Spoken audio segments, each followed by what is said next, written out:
Good evening, and welcome to the Positional Sports Talk Show Post, live streaming on Facebook Live, Twitch, and our Positional Sports Talk Show YouTube channel. We are a sports talk show made for the fans, from the perspective of fans, presented by lifelong sports fans.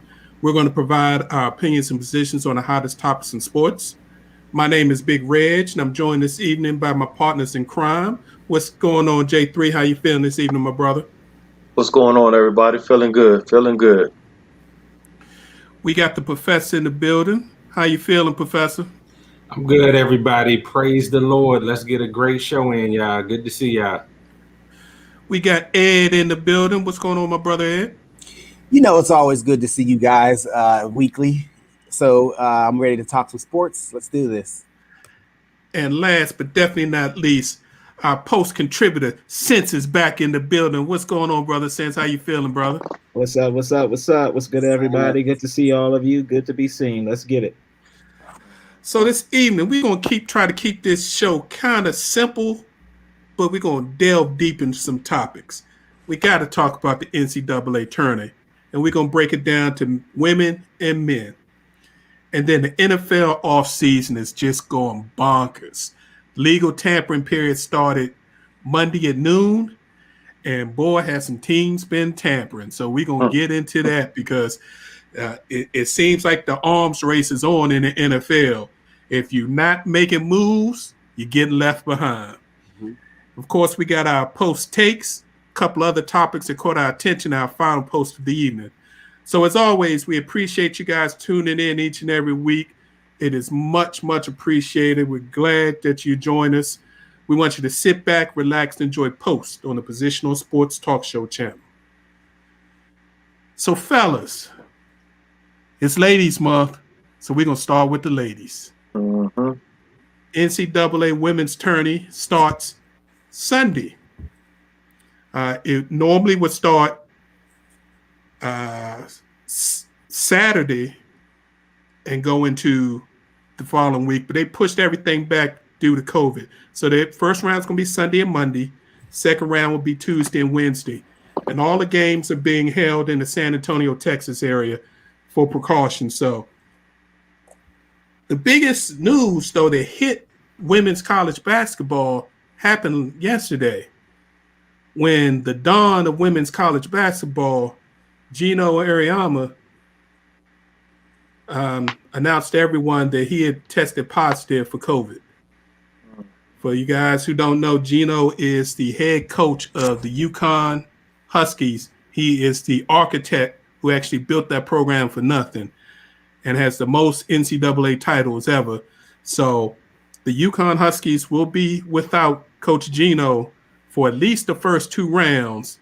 But don't worry about him too much because his associate head coach, who's been with him since he came to UConn, so it's 20-something years she's been by his side, Coach Chris Daly, has gone 10-0 in games that Gino wasn't able to coach. So they're going to be all right, but that was the big news. You know, but Big Reg, that was just somebody trying to search for a story. Because let's be honest, until at least the Elite Eight, UConn's not even going to be threatened anyway. So it doesn't really make a difference.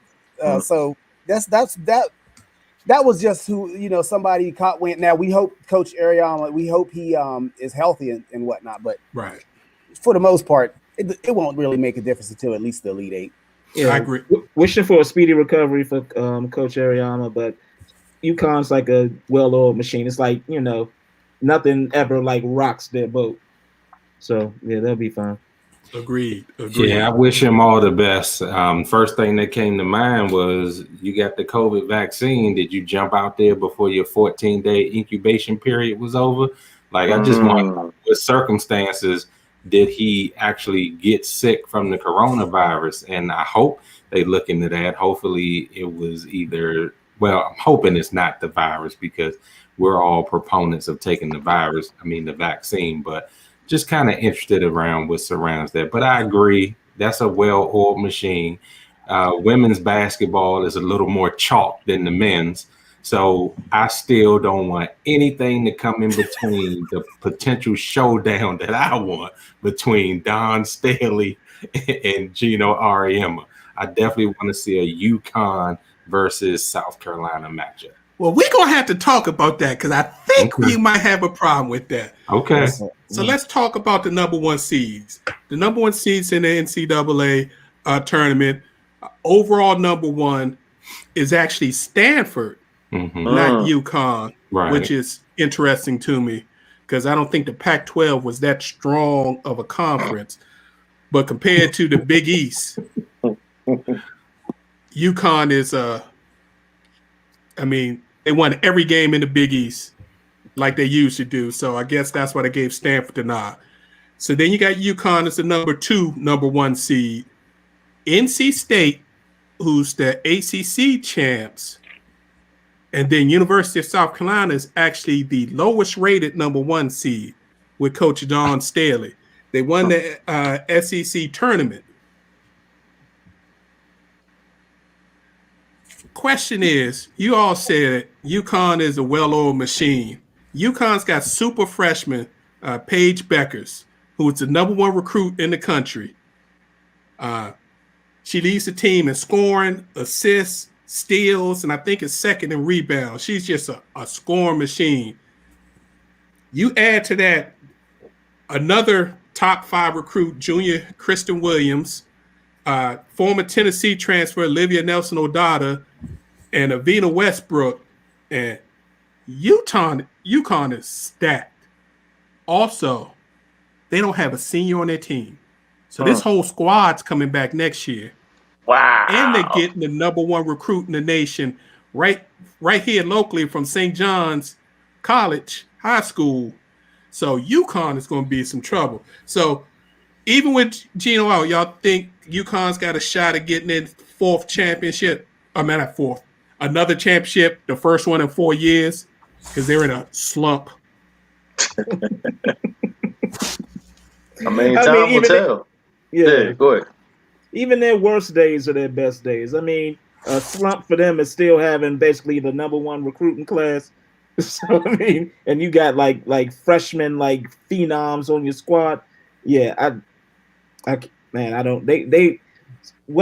Their formula has just been like successful for years and years and years, and like man, I bow down.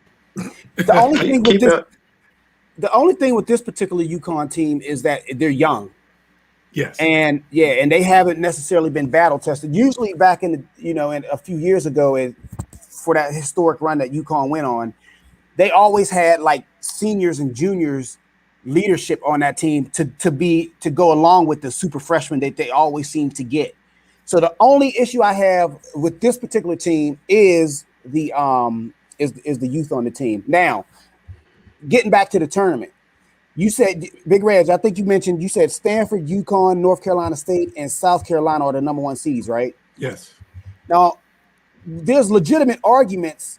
We gonna get to that. We gonna get to that. We gonna get to the number one, number two seed. Okay, I'll leave that alone then. But anyway, as far as UConn is concerned, the only thing I have some concern with is the youth on the team as far as the upperclassmen is concerned.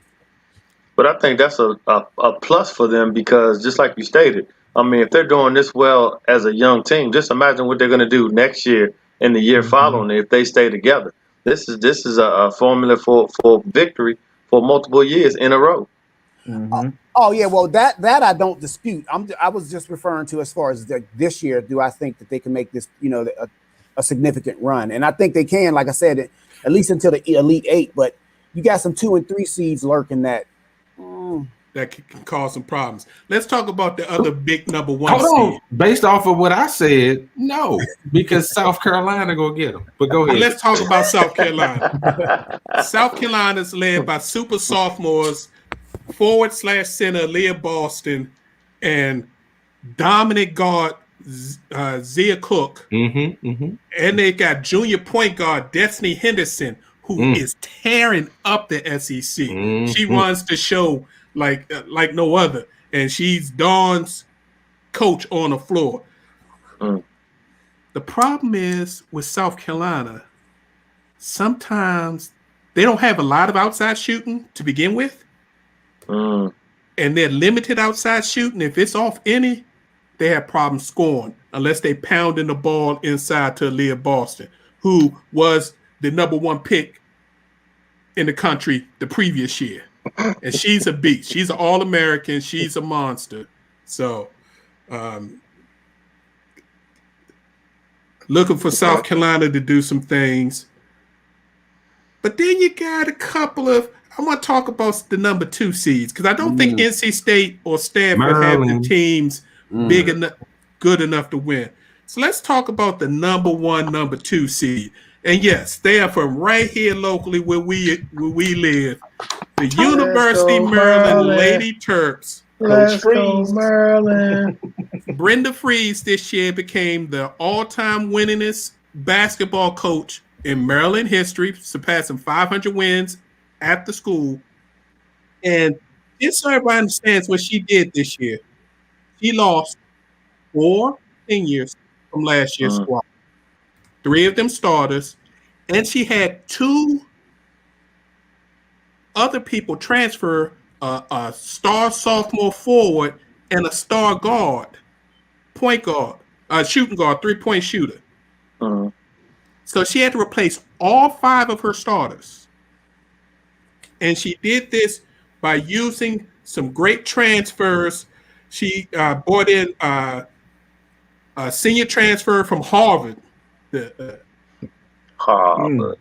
Katie Benson, who leads the nation in 3-point field goal percentage, shooting over 50% from 3 for the season. Ouch. They brought in senior forward Chloe Bibby, who's actually on the Australian national women's basketball team. She transferred in. They had redshirt sophomore forward Mimi Collins, who transferred from Tennessee, who was actually with the team last year, but because of the transfer rules prior to 2020, had to sit out. So she's got 3 transfers in the starting role, and then she's got super sophomores. Point guard Ashley Owusu. If y'all haven't seen this young lady play, she plays similar to who's the best? The closest male significance I can think of is the MVP right now for the Brooklyn Nets, James Harden. She's 6 foot, running a point, so that's tall in the women's game. She's a little thick upstairs, so she muscles people, pushes them around, put a shoulder into people, pull up. She can shoot from 3, but she prefers the little short game or take you to the thing, and she can drop dimes. She's a beast. And then you have 6'2" guard Diamond Miller. And these 5 young ladies with the #2 recruit in the nation, freshman Angel Reese, who actually broke her foot in the 3rd game of the season and is getting back into the rotation. They have 6 ladies that average in double figures, and they're the highest scoring team in the country, averaging 92 points a game. Wow. Maryland So I'm Terps. here to tell y'all, University of Maryland Terps are going to win the national championship again. Book it. Book it. Here's what I will say, because this team does remind you eerily of their last time they won the championship. Because if you remember, I don't believe they were a #1 seed the last time they won. They were like a 2 or a 3 seed. Yeah. But here's what I will say about Coach Freeze. I believe, and I was actually making some mental notes while you were talking, Big Reg. I believe that Coach Freeze, male or female, as far as the entire Mid-Atlantic / Northeast region, I think she is I know she's one of the top 3 coaches, period, regardless of sport, in the Northeast. I will say Jay Wright, Brenda Freeze, Coach Belichick, and who else? You gonna leave your boy Tomlin out of that? I was gonna say Gino. He's in the Northeast, right? and Gino. So 4. That's 4. Big Reg. Don't Okay. put me on blast. Big Reg, why would you want to put me on blast in front of all these people? Please don't do that. I heard what you said. Everybody else heard what you said. You know where my heart is. My bad. Don't do that. Please, My don't bad. do I'm that. sorry. Don't do I'm that. sorry. We talk about that off the record. I'm sorry. But yeah. And what's great about this team, they're a joy to watch. Everybody can score. And not just score, they can score from 3 on in. The forwards hit threes. Wow. Everybody that plays can hit 3. The only person who's a significant player is the new freshman, Angel Reese, who's also right from the Maryland area. She went to Paul 6. She's from Waldorf. Mm. Her mom played college basketball. Beast. Like I said, she was the number 2 recruit behind Becker's. Highest recruit Brenda's ever brought into Maryland. So they are monsters. And when you have a team where you can't zone in on one player, we got to stop this 1 or 2 players to beat this team. When everybody can score and anybody can go off for 20 or 30, I mean, that could bring problems. I mean, Katie Benson, who's probably the least person you have to worry about, she had a game where she hit 9 of 10 3-pointers in one game. Wow. Going back real quick to the number 1 seeds in North Carolina State in particular. What's your take on them? Because I actually like the point guard, Perez. She's nice. Yeah, she's a beast. She's another transfer student. She transferred in, and she came from a smaller program. Cal State Fullerton, yeah. Cal State Fullerton. She was the player of the year in her league. She's nice. The problem with NC State is their other best player, Alyssa Kunin, who's their center, who is all ACC. She gets into foul trouble. And they have problems scoring. When they score, they're very good. Is that because she's being aggressive, or is it just because it's lazy fouls? She's not very big, and she's tall but not big in stature.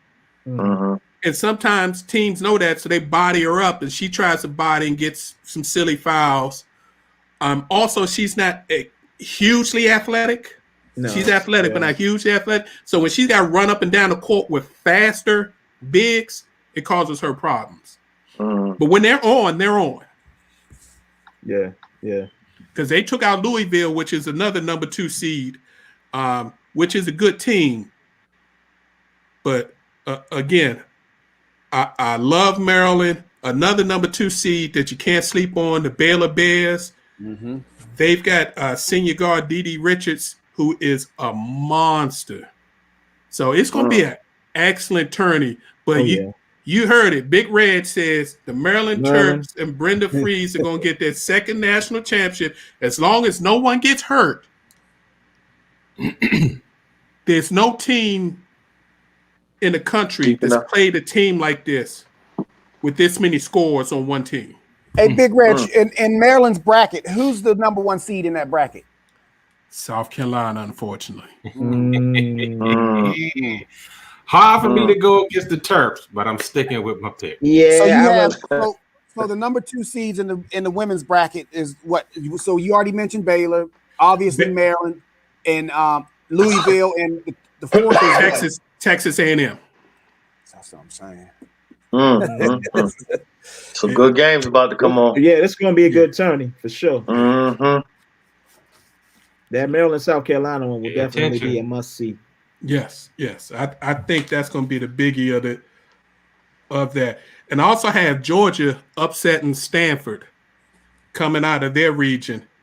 Georgia is actually the number 3 seed. I've got them beating Louisville and then beating Stanford to make it to the Final Four because their coach and the way their team plays, they play hard. And I would love to see 2 black female coaches in the Final Four. So let's go to the men's bracket. And the big question there, the men's bracket, they're starting this Saturday. You got pardon me, Friday. Friday, Saturday's first round. Sunday, Monday, second round.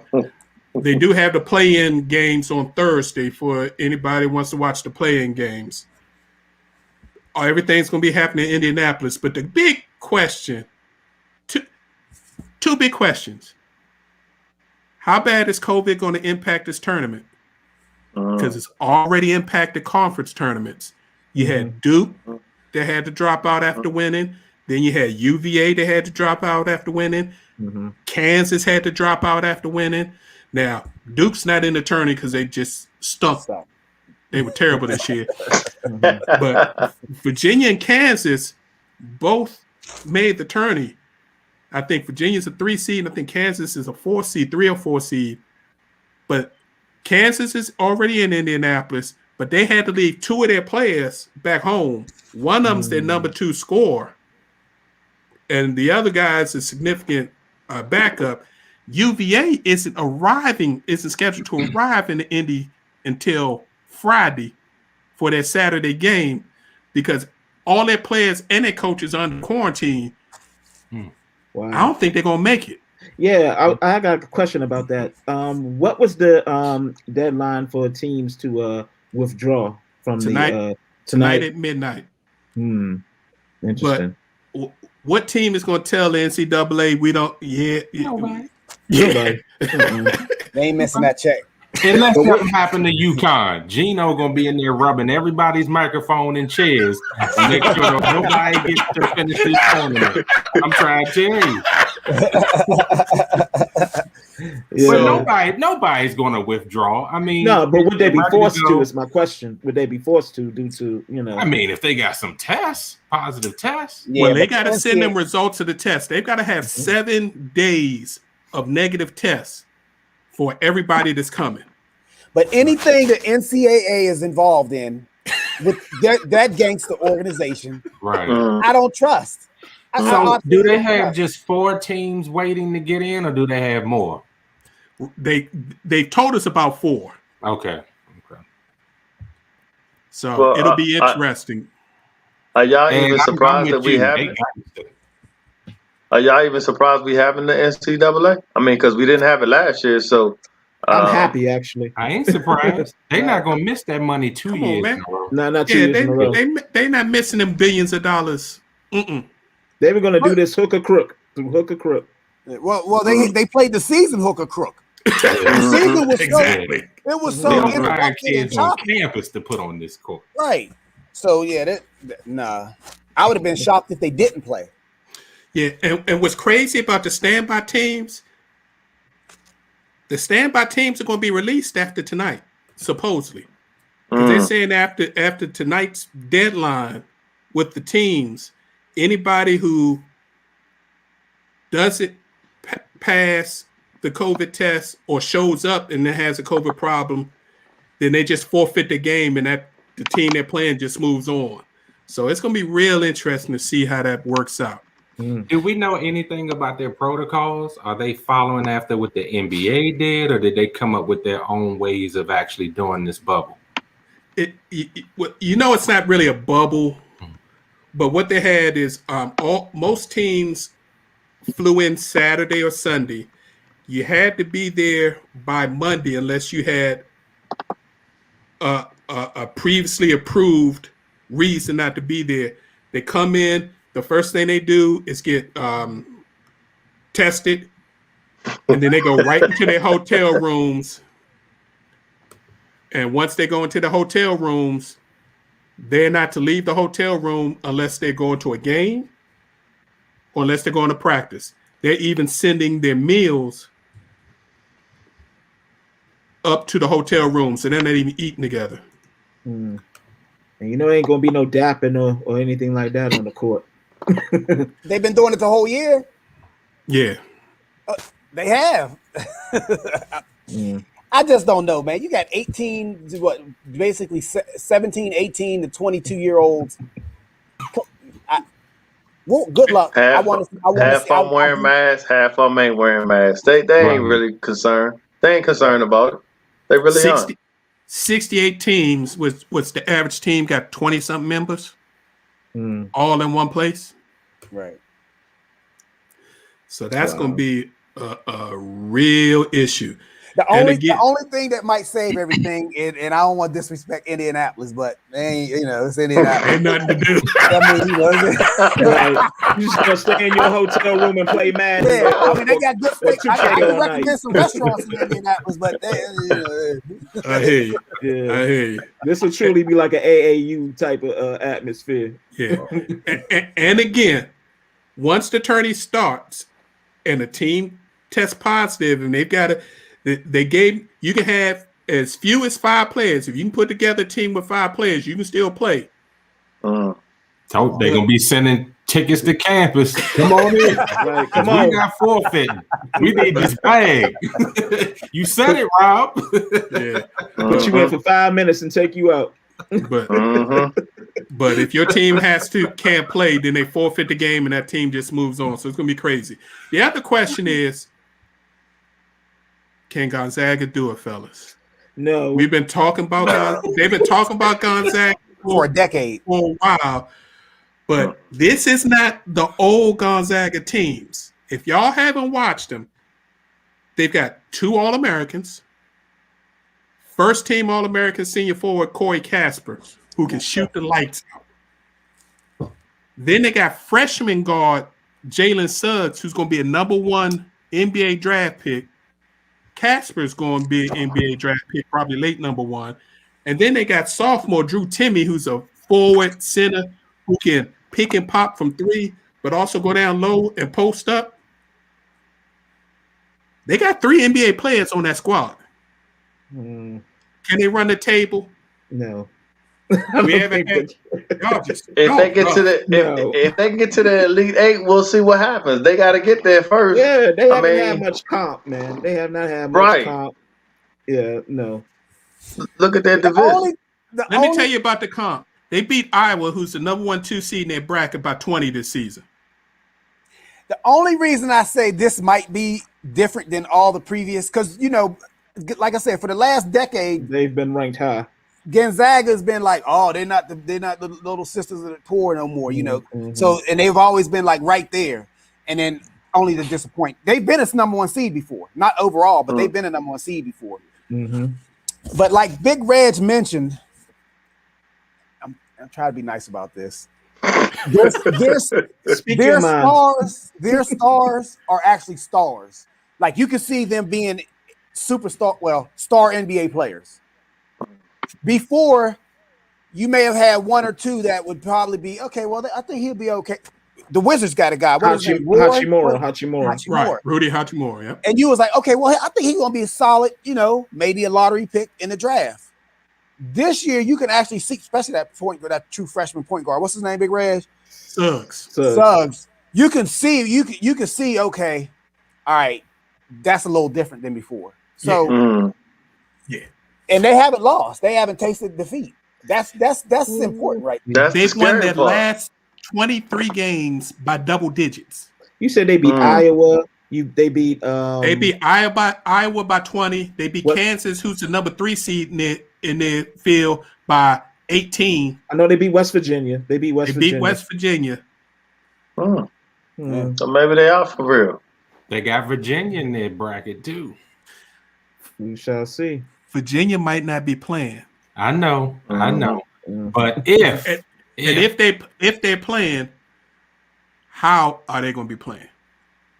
Because we've seen during this year when teams they can't practice, they can't do anything together while they're in quarantine, and then they just going to go right into the tourney and play. Let's talk about the other #1 seeds, Michigan. My team. Juwan Howard is doing this is just year 2 for Juwan. Coach of the year. And he's got the #1 recruiting class coming in next year. This wasn't even supposed to be the year. But he's got a couple of very, very nice transfers that he brought in. Shonda Brown, Mike Smith. He's got a super sophomore Franz Wagner, whose brother Mo plays for the Wizards. He's got super freshman Hunter Dickinson, center, from my alma mater, DeMatha Catholic High School, right here in Hyattsville, Maryland. Yeah. Anyway.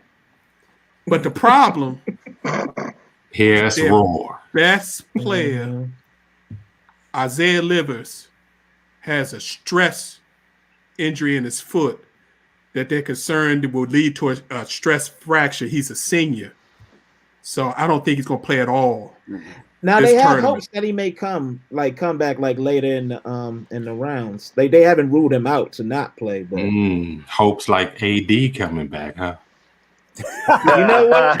He's on a trajectory to fully recover. Don't go there. Oh He's no, on a I trajectory couldn't to fully resist. recover. He's making progress. But when you start hearing about stress fractures and big men, that injury, you gotta be very, very careful with that.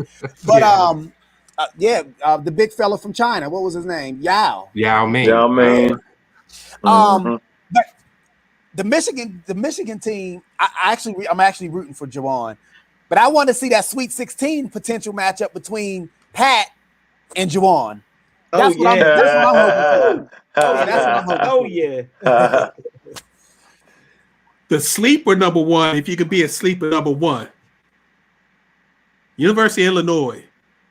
Oh yeah. I'm scared of them. They got the mask man.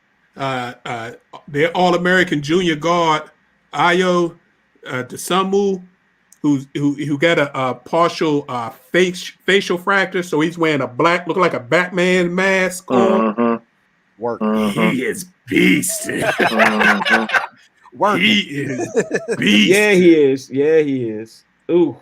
And then last but not least, you got the Baylor Bears. They got a 3-headed guard monster. Junior All-American Jared Butler and third-team All-American Davion Mitchell and senior Maceo T. If they're hitting their threes, they're a problem. They're a problem. A lot of people, though, like experts, are not giving Baylor much of a chance to make it to the Final Four, though. Because they don't have any inside game. And you calling them experts?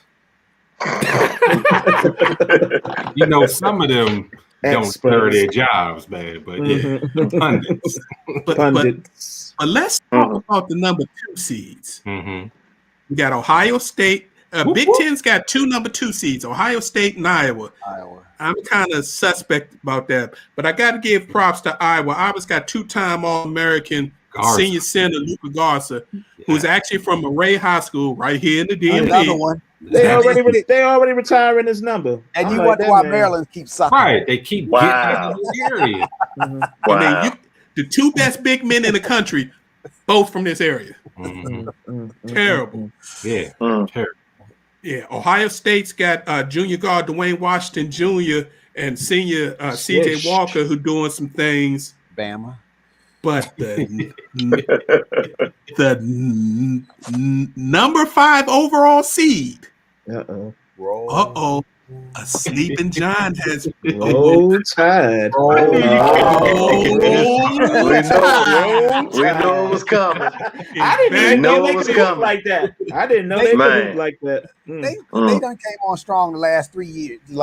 Actually, 2 years. Yeah, Nate Odom's only been there 2 years. Right, rare, but I mean, I know he didn't get a lot of credit, and he was ceremoniously ushered out the door. But hey, the general started it. He actually started it. Yeah, he started. Avery Johnson started it.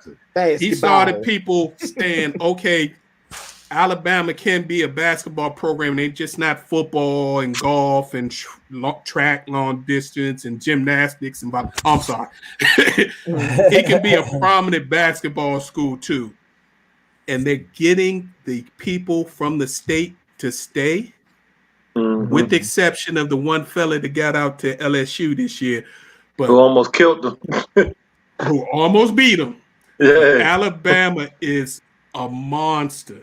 Yeah. They got 3 seniors that decided to stay when that was actually recruited by Avery Johnson, but when Nate Oates came, they decided to stay. They won SEC regular season. They won a tourney. You got Player of the Year, senior Herbert Jones, who was not only Player of the Year, Defensive Player of the Year in the SEC, All-American. Alabama's going to be a problem. I like their outside game. They can definitely shoot. So that's one thing to worry about.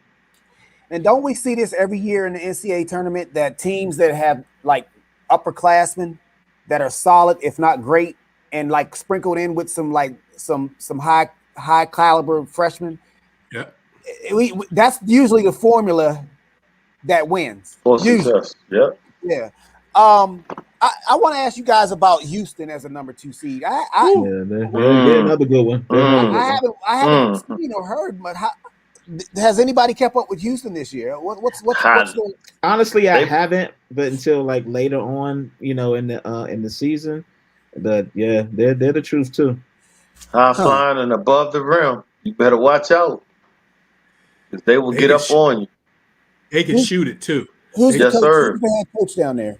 Kelvin Sampson has Tennessee. resurfaced. Oh man. Oh, okay, that explains it then. That explains that style. After he got ran out of college basketball for tweeting too much, he's back. And Houston. Not many people have seen them.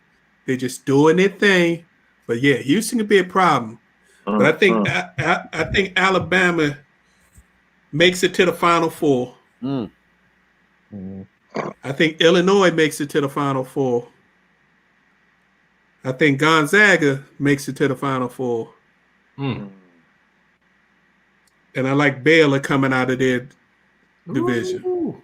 But I see Gonzaga running the table, fellas. I don't see anybody. Anybody can win on any given day. But based on what I've seen Gonzaga this year, they're by far the best team in the nation. One team we didn't mention real quick that you also got to watch out for, because they got this dude that is a sure enough beast. You talk about number 1 pick in the draft. He's sure to be one. Oklahoma State and my man Cade Cunningham. He is. My goodness. Yeah. 6'9", 6'10" point guard. Good Lord.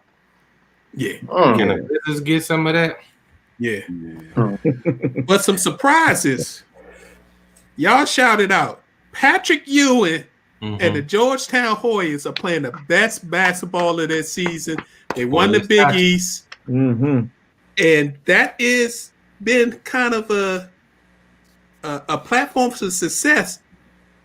Teams coming out of the Big East who got beat up during the season but got on a roll in the Big East tournament can tend to get on a roll in the NCAA tournament.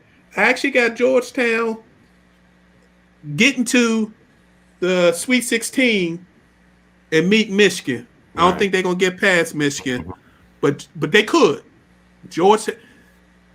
Pat saved his job. Yes.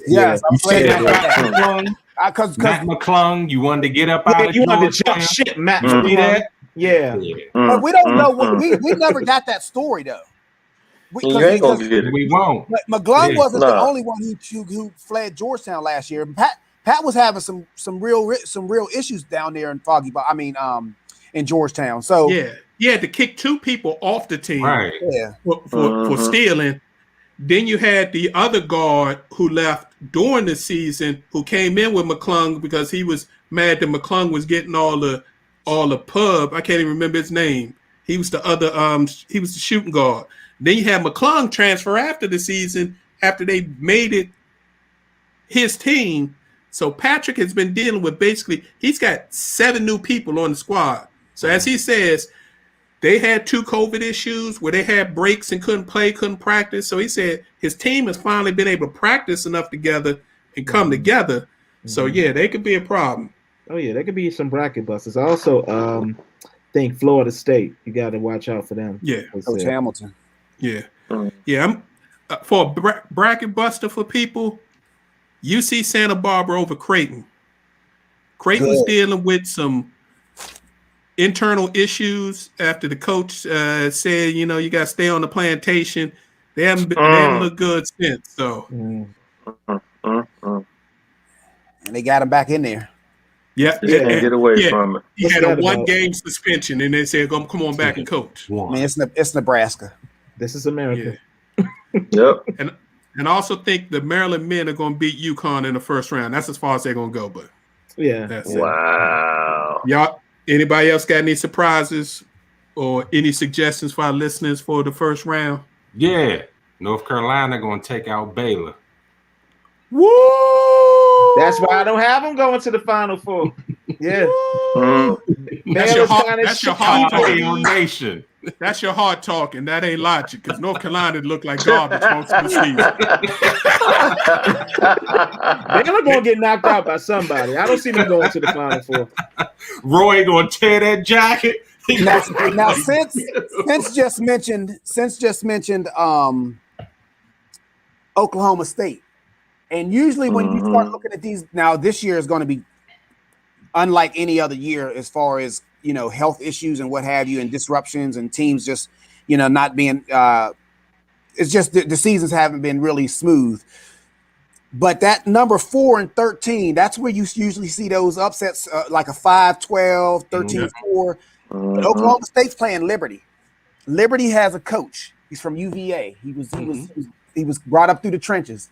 And last year's Liberty team was way better than this year's Liberty team because they were senior laden. But nevertheless, they're still keep an eye out for that Liberty team and that Oklahoma State. Even though obviously Cade Cunningham is the number 1 pick in the draft, but just watch that team. Watch that game.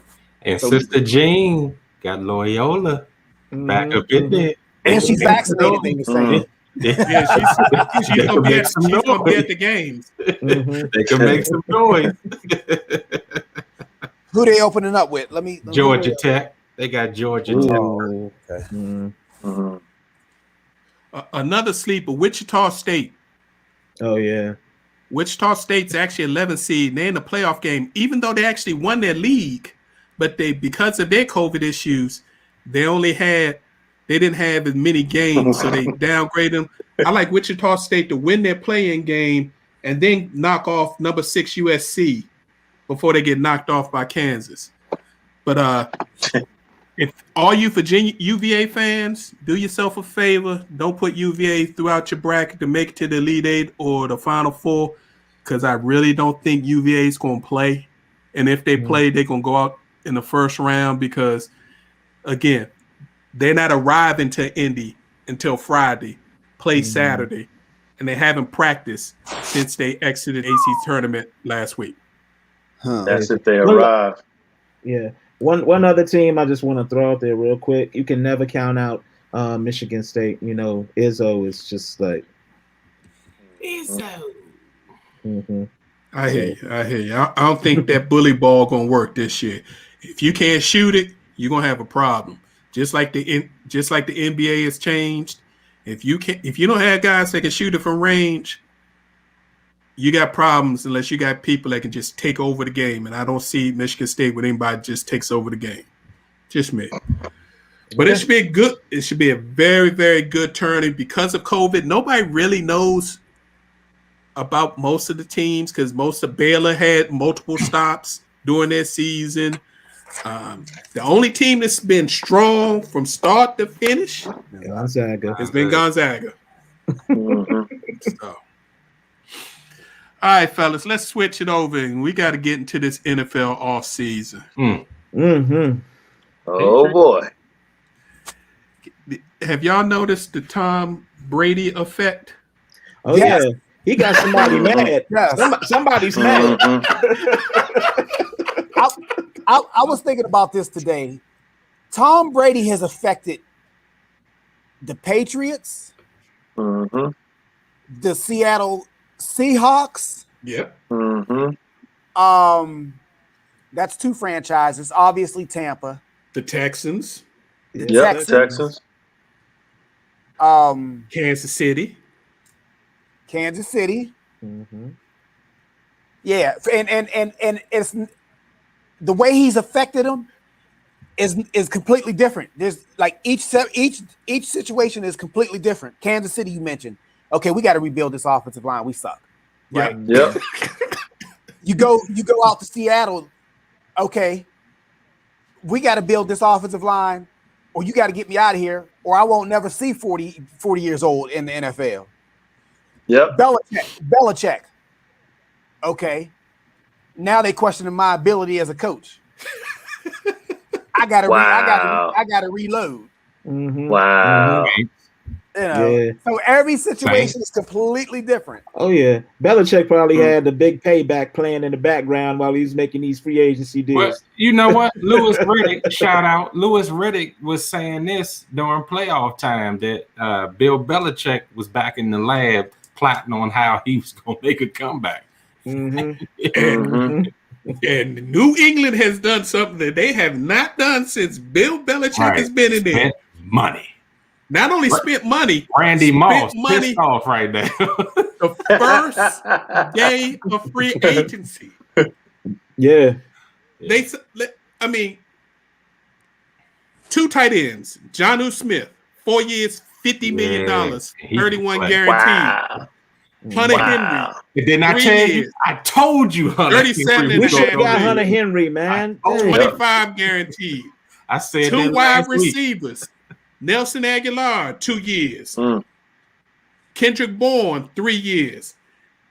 They raided the Ravens. Linebacker Matthew Judon. Everybody rated the Ravens. 56 million, 32 million guaranteed.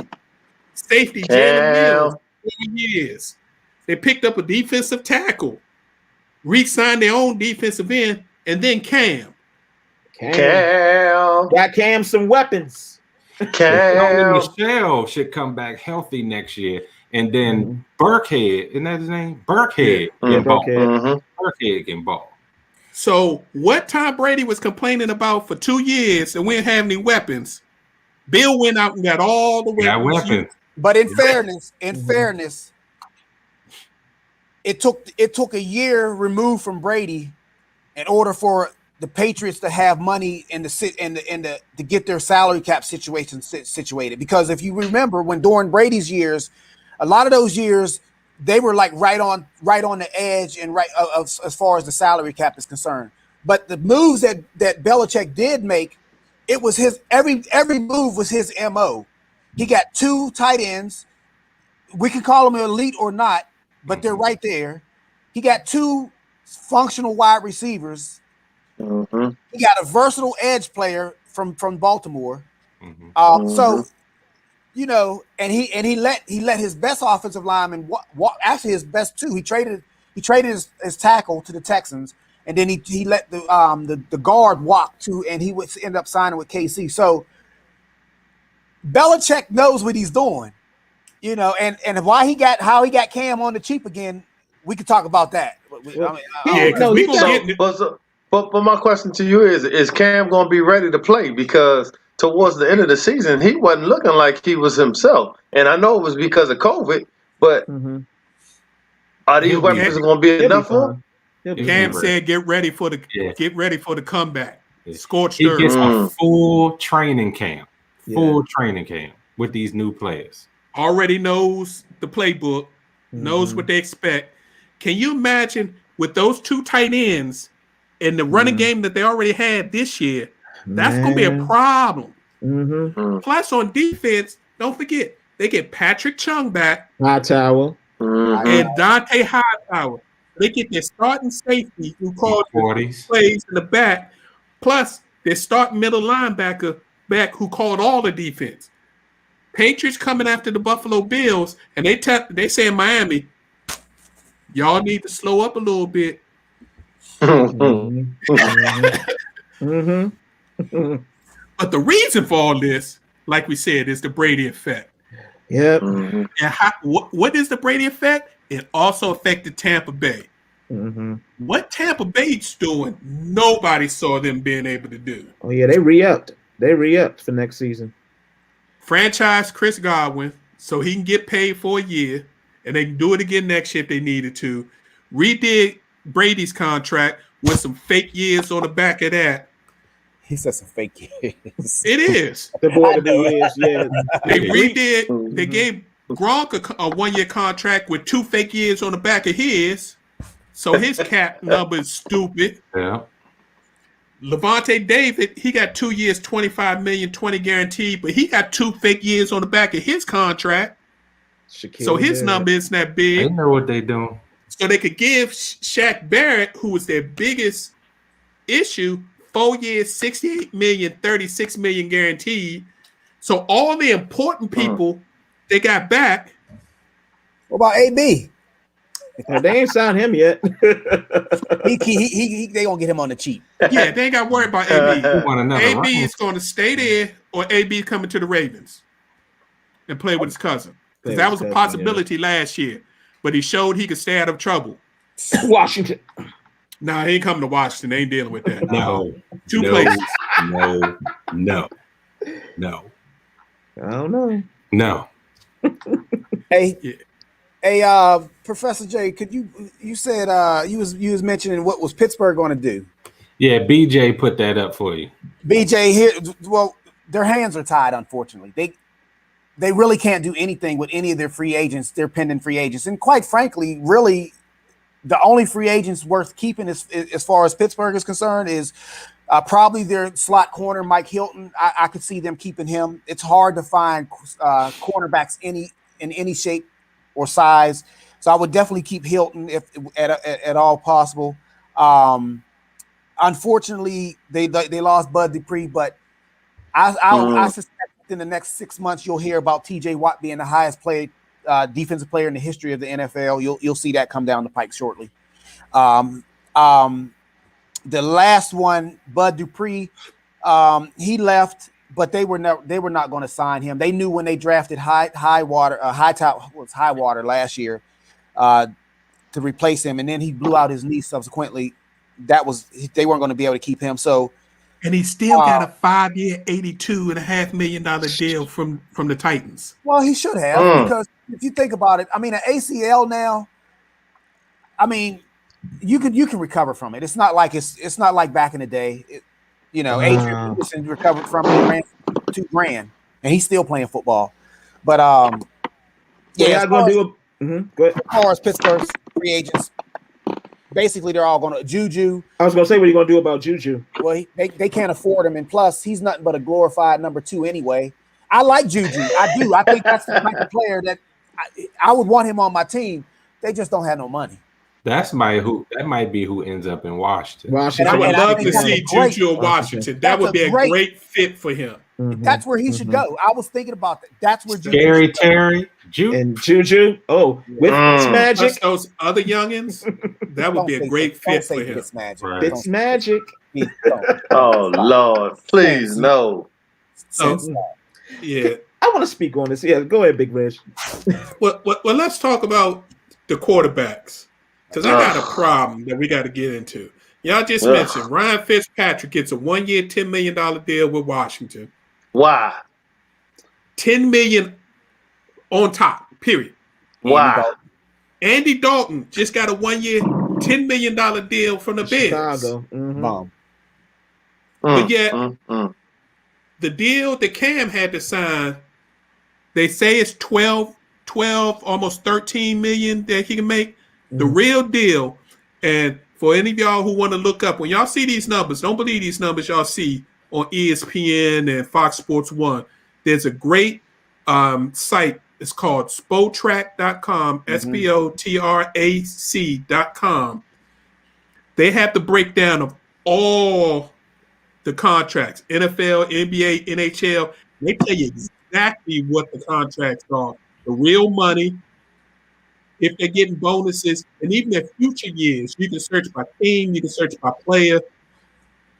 Cam's real deal is a 1-year, $5.1 million deal. He only got $3.5 million guaranteed. So they only have $3.5 million guaranteed to Cam. Oh wow! So they can move away from Cam anytime they want to. I didn't know that. I thought it was 12, 13 that he was getting. Yeah, that's what they report. It can with incentives, it can go up to 13.6. But when they build contracts like that, most of the incentives are incentives that they don't expect you to ever reach. So we're gonna get to the real numbers. Let's talk about some of the other quarterbacks. I just told you that Fitzpatrick and Dalton both got 10 years, $10 million, period. Jameis Winston, his new contract with the Saints, 1 year, $5.5 million. And that's all that's guaranteed. With incentives, he could make up to $10 million, but he's not going to get anywhere close to that. Tyrod Taylor Deal. just signed with the Texans. Insurance policy. He gonna be the starter. His base salary is $5.5 million. He can make up to $12 million, but $5.5 million. How are these? Is there an elephant in the room, Big Reg? I mean, this is crazy. What they're saying is we're going to play back quarterbacks up front. And if we got to make them the highest paid players in the league, damn, we just ain't got no other choice. But you only going to get one chance at that. If you ever not to start anymore, yeah, Marcus, we going to kill you. Yeah. And if you want to play in this league after you no longer a starter, you got to pay for dirt cheap. How in the heck is Fitzpatrick and Dalton making more money than Jameis Winston? Right. Jameis Winston threw for 5,000 yards in this league, 32 touchdowns. Ain't none of them seen anything like that in their life. Well. Tyrod Taylor is better than the ones you. Go ahead, Joe. And he just signed with the Texans. All right, so Fitzpatrick, let me. It ain't even hitting no more. It's blatant. Fitzpatrick. It's blatant. Let me speak on the half of Fitzpatrick. At least Fitzpatrick, as of recent, has shown that he can, play. Like his games before he got benched for Tua, this man was balling. For 4 games. He's known to win big games. 3 or 4 game segments. Yeah. And then he stopped throwing the ball to other teams. Yeah. Stop it. He's not consistent. He was better. He's better than Haskins. He's an upgrade from Haskins. But he worth $10 million off where the that's top. going to get us. When these proven quarterbacks, 9 wins, baby steps. He's worth more than with him. That's grandfather steps. He worth more than Cam. Heck no. No, he's not worth more than Cam. MVP. No, he's not worth more than Cam. Come on, Exactly. man. I'm just saying he's an upgrade from. I mean, you got an immobile quarterback. At least though he was winning us games in Alex Smith, he was still immobile. Not saying that Fitzpatrick is any better, but he is a slight upgrade. No, but the question is, if you on one hand you have Tyrod Taylor, Jameis Winston, and Cam Newton, right? An MVP, a player that led the league in passing 1 year. We ain't gonna mention his interceptions. And we got Tyrod Taylor, a proven backup, a proven winner, who, if not for a doctor's medical mistake, would have still been the starter in San Diego. We don't know how long, but still he was a starter. So you got 3 proven starters on one hand. On the other hand, you got Fitzpatrick, and 17 years in the league, he's been on at least 6 teams. So that tells you 8. How many 8? That tells you all you need. Oh, okay, my bad. That tells you all you need to know about him. And then you have the Red River Rifle or whatever his name is. Yeah. He's Jerry Jones couldn't wait for him to get up. Jerry Jones gave Dak Prescott everything he wanted because all he needed to see was a half of the drive. The rifle backfired. And then you got Andy Dalton on that side. Trubisky got to be feeling some type of way about that. Come on, man. Go ahead. And they were talking about bringing him to Washington. I was like, what is wrong with these people? Exactly. We want Trubisky. Because he's white? But I didn't say that. Yeah, it's a shame that the black quarterbacks are put in a position that these teams can literally cut them at any time and just won't. Yeah, no, I don't like that. No. And Teddy Bridgewater might get ousted if Carolina get one of these rookie quarterbacks. Which is ridiculous. Yep. Which is ridiculous. Yep. But yet you can have bums that weren't even in the league. I mean, look what the Texans did. They bought a guy that was retired for 4 years and brought him back to be a backup quarterback and gave him the chance to interview for the GM job. Come on now. But look, Big Red, this team pulled Mr. Butt Fumble off of his couch to bring him back into the league like a couple of years ago. So that tells you everything you need right there. I mean, you got viable options at quarterback that's just waiting to chomp at the bit. I mean, did you hear that the Patriots are considering bringing back Jacoby Brissett just to give Cam Newton some confidence? Well, he signed with Miami. He signed a backup deal with Miami. Okay. But Jacoby Brissett is better than I could start naming. I could go to my franchise and start naming quarterbacks. Jacoby Brissett, he got a raw deal in Indianapolis. Jacoby Brissett is better than he's better than Andy Dalton. He's better than Patrick. Yeah. Mm-hmm. So he is. He's better than Heineke. as a lot of our commentators said, it's not hitting anymore. Right. Yeah, Mhm. in the NFL now, you have two options if you're a black quarterback. You better be a black star. You can make all the money you want for as long as you want, but once you're not a Right, star, because it ain't gonna you got to last. play for dirt minimum if you want to stay in the league. You can't be it. the traditional former starter quarterback who's going to be a backup and be in the league for 10 years making mid to upper backup money for 10 years, just banking big bucks. They're running you out the league. And Haskins, I feel sorry for Haskins because based on what they're doing to these quarterbacks, if he has any hiccup, Haskins will never won't play again in the league. But I will say But it's all on him, though. he's in the right situation to at least give him a chance to succeed. I will say that about Pittsburgh. He will have a chance, an opportunity to actually learn how to play football and mature. But Big Reg, there's only been one. Let's before we move on. There's only been one black quarterback, superstar or not, that didn't have to beg, scratch, and scream for a new contract or threaten for a new contract, and that's the young man in Kansas City. All the other ones, and you can go down the list. They've really had to raise their voice and have some strong conversations to get that contract. So let's be honest about that. And if you look at what's go ahead, J3. That's pretty sad because look at Russell Wilson. He's proven himself. Yeah, but he had to make some threats to get the contract he has. Yeah. Right. That's what I'm saying. Yeah. And look at what's happening in the draft. We all know the golden boy was going to be the number 1 pick. But who all of a sudden became the number 2 pick? That dude out there, from BYU. Him. You got a proven the Aaron Rodgers, right? You got a proven quarterback from Ohio State who was the number 1 and number 2 ranked QB coming into college and throughout college with Trevor. Mm-hmm. They can't get any love. And then you got the young man from North Dakota State, Lance, who's never lost a game, who calls his own protections, who runs a pro-style offense. But yet this dude from BYU, they say going to be the 2nd pick. I hope Lance goes to number 19. And they couldn't be Coastal Carolina, exactly. Right. Yeah, it's no longer hidden. They're like, we got too many people that don't look right at the highest paid players in the league, and we got more coming with Lamar Jackson. We got to do something about this. Yeah. And you remember what they tried to do with him. He should be a wide receiver. Yeah. He shouldn't play quarterback. He doesn't have the tangibles. Right. Mm-hmm. It's a damn shame. He just made MVP, but he don't have it, right? That's crazy. Right. So I'm going to get off my soapbox. Free agency officially starts tomorrow. Money gone.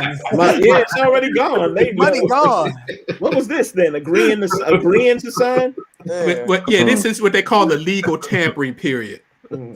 So we will see. You still got a lot of wide receivers out there that haven't been signed. Seems like wide receivers this year is the position group that people are willing to pay. Well, one's already got snagged. Marvin Jones has agreed to sign with Jacksonville. Whoever get Will Fuller, you still got Galladay out there. You still got Will Fuller out there. You got T.Y. Hilton out there. You got Juju out there. So that's you got. No. DJ just said T.Y. just signed. I think he said T.Y. just signed with Cincinnati, if I'm not mistaken. Okay. Yeah, up there with Joe Burrows. Okay. Yeah. That sounds good. That sounds good. They're gonna get smashed in that division. All right. Don't sleep on Cleveland. That's what I'm saying. Cincinnati right at the bottom once again. Don't sleep on Cleveland. Unless Ben's arm fall off again. So you Hey, and Haskins get his shot. He about to come out. And get sacked 50 times. Right. Or throw 20 interceptions. Man, it's going to be Pittsburgh and Baltimore all over again. The more things change, the more things stay the same. Yeah, you called it last year. I got to give you props. You called it at the beginning of the season. You said Pittsburgh's going to win the division. We all thought you was crazy, but that shows how well Tomlin can coach. Tomlin's a hell of a coach, even though he didn't get his credit. So we'll leave it at that. You know why?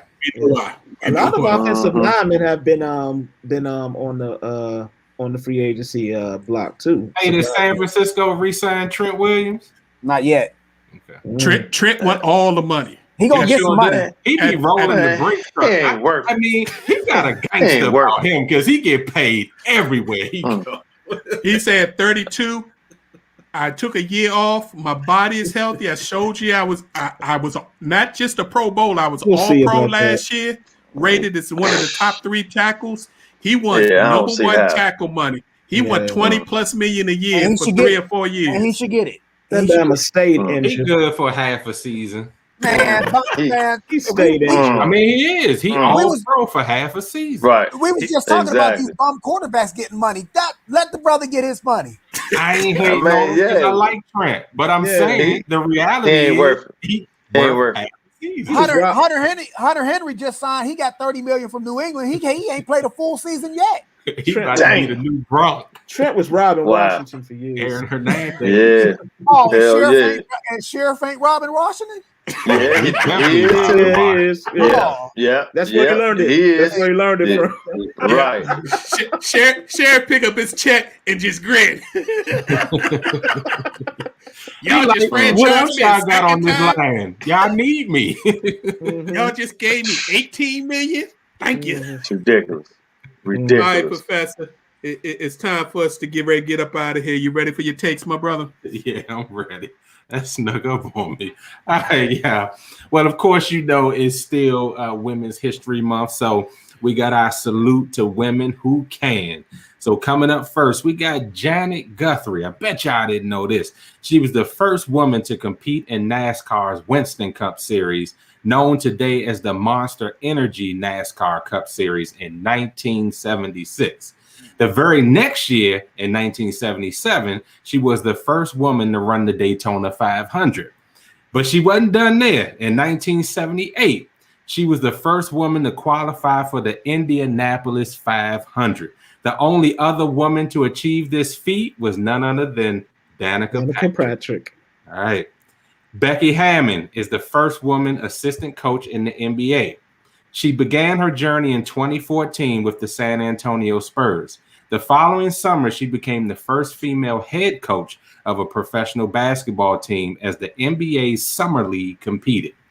As a former WNBA All-Star for the New York Liberty and San Antonio Stars, she was selected as one of 15 best WNBA players of all time.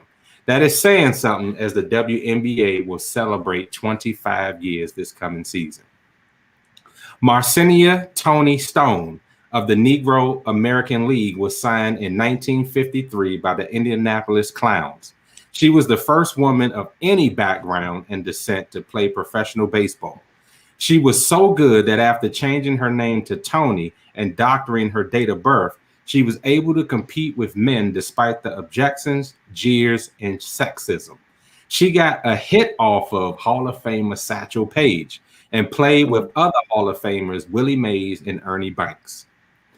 Manon Ruame was the first woman to sign an NHL contract. In 1992, she signed with the expansion Tampa Bay Lightning as a goalie. She played in several exhibition games at the pro level and eventually settled in as an IHL goalie for the Atlanta Knights and Flint Generals for several years and competing at that level. Next up, we got Pat Palinkas, made history in minor league football in 1970 with the Orlando Panthers. Pat was signed as a place kick holder, and her husband, Steve, was the kicker. Evidently, no one could place hold for Steve like she could. His first tryout went horribly. He asked if he could get another shot, and it went so well that he and his wife got contracts that same day. Amazing story. Next up, we have Diane Crump. In 1970, became the first female jockey to race in the Kentucky Derby. Fathom was the name of her famous thoroughbred. She endured so much hatred that she needed police escorts each time she raced. The nasty crowds believed that women jockeys would ruin the sport. Her courage allowed for other women to enter as sports jockeys and to compete with the rest of the jockeys. Since then, several dozens of women have made the professional ranks, but more are needed. And lastly, y'all gonna love this one. Monet Davis was the Little League World Series phenom that shattered all type last seasons in 2014 with her team from Pennsylvania, the Tawny Dragons. As an African-American female, she became the first to take the mound in the Little League World Series as a pitcher. She was 18th overall as a young lady. She continued to make history as she became the first out of all those 18, the first female to pitch a complete game shutout. All right, y'all remember that. It also made her the first to actually win a game as a woman or a young lady in the Little League World Series. She pitched, get this, 70-mile-an-hour fastballs, which is equivalent to 93 miles an hour pitches in Major League Baseball. During the run in the Little League World Series, they doubled their ratings of average viewers. Everyone wanted to see Monet throw like a girl. Spike Lee would go on to direct a mini documentary of her by that same title.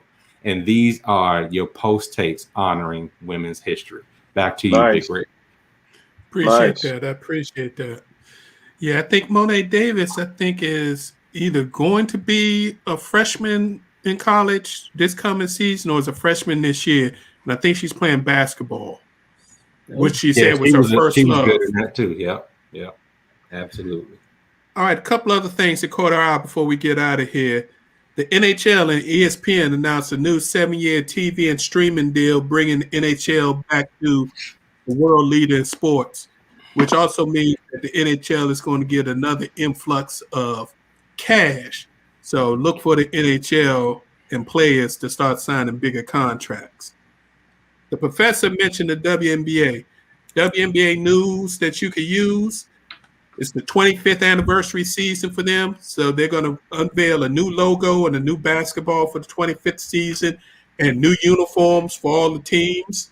On a player front, center Liz Cambage, who's from Australia, she decided to return and play for the Las Vegas Aces. She sat out last season because of COVID issues. Right here in the nation's capital, point guard Natasha Cloud signed a new multi-year deal with the Mystics.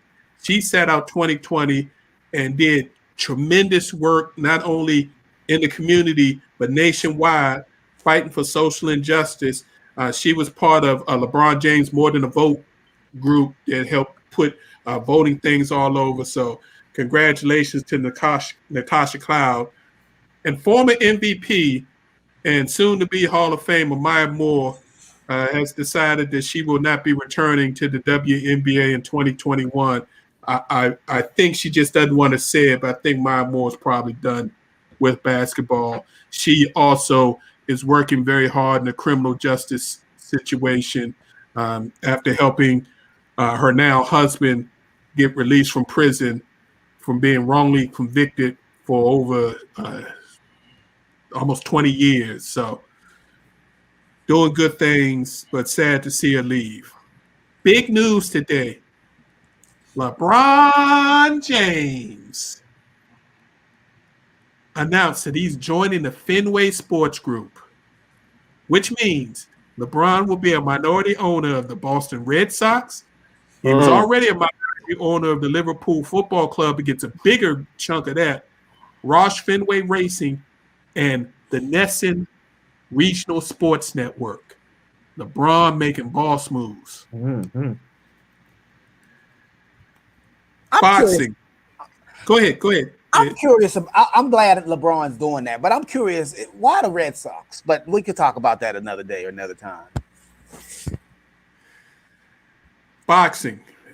Before we get into the sad, Juan Estrada won a controversial decision over Roman Chocolatito Gonzalez in their 115-pound unification super flyweight bout. It was a very good fight. It was a close fight. but one of the judges had to score like 118, 112 for Estrada, and it was such a wide gap they actually suspended him the following day, and they're going to review his card and how he was scoring it. So that's the problem with boxing. When we have a boxing show, we'll get into that. David Benavidez easily won his match against Ronald Elliott's super middleweight, and he says he's ready for the man, Canelo, and wants Canelo to stop running and let them get it on. So we'll see. But the sad news in boxing, we got to say a melancholy rest in peace to the marvelous one. Marvelous Marvin Hagler passed away at the age of 66 over the weekend. His wife says it was unexpected. He was in good health. He was living back in Massachusetts, and she woke up and he was dead. So just sad to hear about that. Tiger Woods on the men's. Roy McIlroy said that there's a possibility that Tiger will be released from the hospital very soon. Also, Tiger Woods' team announced that he's got a new deal with 2K to help design and be an executive producer for the future 2K golf. So Tiger's still making moves in the hospital. And Justin Thomas won the Players' Championship, the 5th golf major. And last but not least, I got to give a shout out to my man Deion Sanders. Jackson State University was on ESPN2 over the weekend. They put a beat down on the team. He's got those boys 3-0 already for the season, and he's doing big stuff for the HBCUs. So shout out to Prime Time, because you would have never seen Jackson State, much less on the ESPN platform, but ESPN2 on a Saturday night and afternoon. Mm-hmm. Big stuff, big stuff. All right, fellas, it's time for our final post so we can get out of here. J3, why don't you start us off, my brother? So real quick, I just want to follow up. I know I had mentioned this a few weeks back about mental health. One of the things that I want you all to consider and think about, that although it may not be a sport, walking is definitely healthy for your body. So take 30 minutes out of the day to walk, because it will extend your life. Excellent. Sense, what you got for us? Just asking everyone just to remain safe. Definitely love on one another, because life is fleeting, and you just have to. You never know when it's your time or when it's a loved one's time. So just continue just to just flow in love, and just love on one another. Look out for one another. Check on your strong friends. All of that. Much love. Ed, what you got for me, brother? Just echoing a lot of what's already been mentioned. One, locally, we're starting to open up. I think we're starting to emerge, at least on the surface, from this COVID mess. Although in reality, it's still here with us. We're just a little more comfortable living with it. So I encourage everybody to be safe. If a vaccine is available, or if it's your choice to get one, or if it's not, however you choose to go about that, just be safe and be cognizant of others around you. Number two, get yourself a nice little group like we have. I'm surrounded by men that care about me. I care about you guys. And whatever stress that might be occurring on a day-to-day basis or whatever, I'm confident that I can come to you guys, and you guys know you can come to me. So I just want to wish everybody remain safe, and thanks for tuning in. Appreciate that, partner. Appreciate that. My final post, I would just like to let everybody know that sometimes most of the time we talk sports, but sometimes we talk about real life issues. And a lot of times in our final post, we deal with real life issues. The post crew is going to bring you a special show. We're working out the final details of the date, but we're trying to make it sometime next week. It won't be on Tuesday on the sports show. We're going to do a special show and we'll get the information out to you. We're going to post it on our Facebook page, our YouTube page, post it all over our social media sites. So keep a lookout for that. It's going to be a show dedicated on mental health, and we're going to bring in Dr. Roselle Jenkins, who's a clinical psychologist, and we're also going to merge that with what's going on in our nation with COVID. So look out for the special show. It's going to be strictly dealing with mental health and COVID. So please join us for that. And like I said, we'll get that information out on the exact date and time very soon to you. Professor, why don't you finish this off with our final post of the evening? Yeah, I just want to give my love and condolences and prayers out to the Spellhouse family, class of 99. Just found out right before we got on the show that my Morehouse brother and Alpha brother is gone. It's just the reality that we tell you guys, to tell your loved ones that you love them. Stay safe out there. But it truly hurts. He's from this area, and he's done great things. And he's gone too soon. Y'all be blessed. Appreciate that, partner. And again, our condolences to not only you, but his family, the Morehouse family. Yeah, it's real out there, people.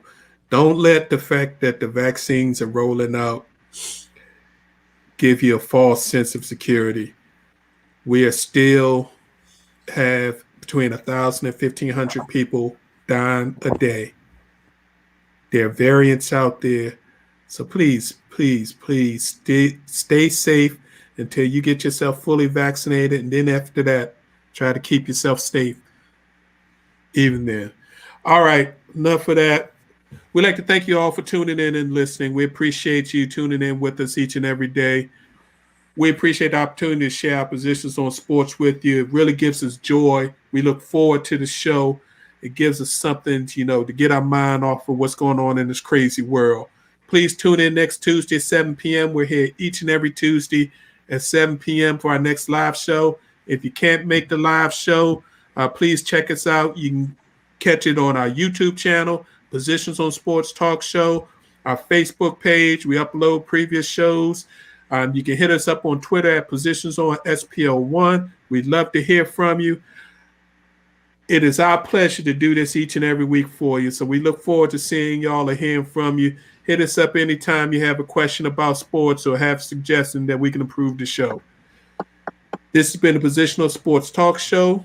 This has been the Post family. Stay safe out there. We appreciate you. Peace. See ya.